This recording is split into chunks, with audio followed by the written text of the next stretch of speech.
We're back to the Neil Haley Show, and my guest today is Dr. Chris Goldberg, professor, author, speaker, and I guess we're soon, hopefully, a podcaster. Dr. Chris, thanks for stopping by. We're going to talk about ISTE today. Kind of explain what's happening there. Well, ISTE, for those who don't know, it's the International Society for Technology and Education. And me being in the Philly area, every 4 years it's in Philly. It's an international, not just a national, international conference held at the Convention Center in Philadelphia. Thousands of educators, teachers, administrators, leaders in education, and it's all about technology, STEM, and a new big thing just coming. It's come in the last 4 months like I wouldn't have believed, from conferences I went to in the beginning of the years, is AI. And and I'm trying to figure out where it is and what it is, and we all are. Nobody really knows exactly yet, but some really neat ideas. All right, so let's talk about some of these things, these neat ideas. I was really interested because you really are focusing as, again, someone, a STEM expert for special needs kids, because of the background of you being, a PhD, working with special education kids, and just really seeing the power of helping that population. I think finally technology is developing. So, and I'm already thinking, as a former special ed teacher myself, wow, I would be able to use ChatGPT and Bard and different other types of AI to really help them learn better. Yeah, I think I had a great talk with someone for first to get the big picture. They have a great vendor area where you can use devices, talk to people, use and other educators there with you, that where you can share ideas. And they spoke about a presentation that you could do, and you could do it in so many different ways, where kids could ask questions, or you could ask questions to students, whether they have whatever level they're at. And as it's going on, the AI technology can take all the information that was discussed and immediately create forms of evaluation. So it could make a quiz or a test. It can make activities up based on what you discussed. And it can give resources so that at the end of the class, what teacher, humanly possible, could have predicted what their students are going to say and have created the perfect evaluative piece in during the time that they're teaching. Of course, nobody could do that. AI can do that. And it can take the individual questions and the interests of the individual students and shape it into activities that are completely relevant. And then when I talk to others about students with disabilities, how the value of this is so great is that it can really almost individualize Johnny on the spot an activity or concepts for each of these students, or each student, which is, for the students in the middle, even the students at the top, a great thing. But for students with disabilities that may need that individual attention that's associated with their learning needs, it is unbelievable. It's like I would have like a special educator in the room with me, sitting there working individually with that student to prepare materials for free. I mean, it's absolutely amazing where we could go with this for students with learning needs. They were talking about, one of the things I was listening to, Neil Patel's podcast, the Marketing School podcast, and he talked about Khan Academy now really pretty much AI with a lot of the things they're doing, so the kids can learn, and it's really good. Yeah, I had students who are on Khan Academy all the time. There's a new term going on for students. Students with disabilities is a antiquated term now. It's now students with special abilities.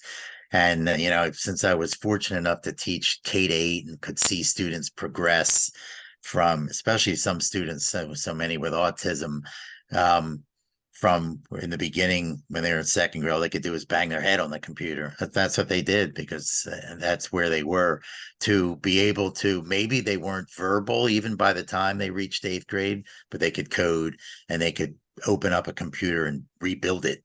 And by having the individual ability for them to control their environment, which is one thing that AI does, and move in the direction that they want to move in rather than the one that we tell them to move in, these students will shine well more than we could have ever imagined, I think, with AI, once we figure out exactly how to use it. So it's very exciting. I mean, it definitely is. And what else did you learn at ISTE that was impressive?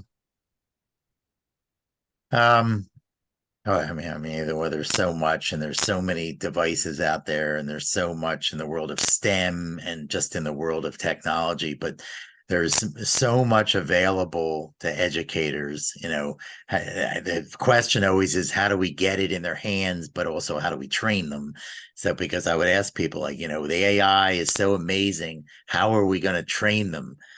The teachers, how are my pre-service teachers at Temple University, student teachers, going to be able to learn this, when they student teach or even in their coursework? We have to figure that one out. I mean, that's still totally unknown because it's when the internet began and we all had to figure out how to use that for educational purposes. I think AI is kind of in that same boat now. It's here, it's coming. It's here and it's coming, and it's coming fast, and it's very powerful. So that's for all of us to figure out.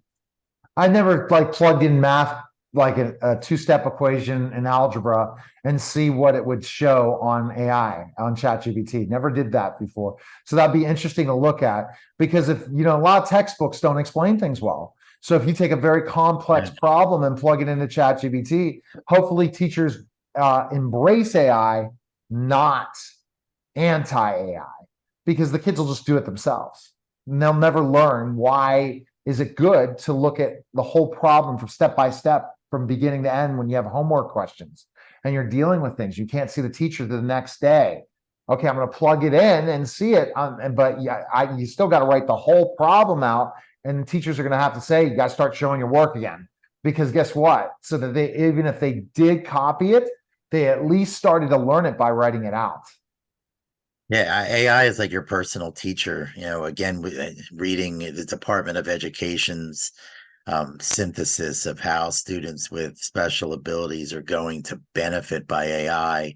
They need that feedback maybe a little more than others, and they'll thrive with the amount of feedback that you get from AI. And you can do it on your own at any time. One thing, to that other question is, teachers are scared naturally of the power of AI and what students can misuse AI. It's happening. There's no doubt about it. I hear about it because they can have you don't want AI to do the work for you. AI is to promote and advocate and lift and teach and provide feedback and give ideas and so many more things. It's well beyond what I can even dream of, but we don't want students to use it we want them to use it to enhance their education rather than take their work and make it so that they don't have to do it because AI is doing it. Obviously, that's the key, is using it the right way. It's the same as the internet. We used to use Cliff Notes back in college to help understand. I remember that. Very complex literature, but I couldn't use it in a classroom or anything like that, and I needed that help to help me understand. But when the internet came, kids could use it to fabricate their own work, and AI can be used in negative ways, and we have to make sure that does not occur. Have you been hearing anything from teachers and stuff regarding that? How to stop it? How to police it? I know it's happening, that's for sure. I think we all know that, but how to stop it, I think we're all learning that. I already know how I can help teachers right now, and Dr. Chris should go push it on originality.ai. You can throw it in and see if it was written by AI. And it'll say what Yeah. percentage of it is. It's originality.ai. All right, that's a good one. Yeah, because with the internet, there's a lot of times when teachers have been just plugging in what students wrote, and if they don't even change a word, which half the time they wouldn't. You wouldn't catch it unless you used a software or a program, originality.ai. Yeah, so that's great. They should give it to teachers and all that stuff. Dr. Chris, I'm telling you, it's an exciting time for our brains. And this is the final thing as an educator. I ended up plugging in for one podcast all the questions after putting someone's bio in on AI. And guess what I learned? Man, I don't have to tax my brain on questions. I can really have the conversation. And I learn from these amazing questions because of the answers. So it's not just, well, as teachers, we like coming up with our own questions. Now we don't have to worry about the questions. We want to figure out the answers that our students are going to give us. So I appreciate it, Dr. Chris. Excellent. Great to be here again. All right. And you can check him out again, Dr. Chris Goldberg, on all social media platforms, and drchrisgoldbergbooks.com for everything else. Chris Goldberg books. chrisgoldberg.com. You need to buy Dr. Chris Goldberg. Here it is. Here's the book. The first one. We'll have another one coming. Aliyah and the STEMsational Problem Solvers. All right. And we'll have part 2 at the end of the year. All right. You're listening and watching the Neil Haley Show. We'll be back in just a moment.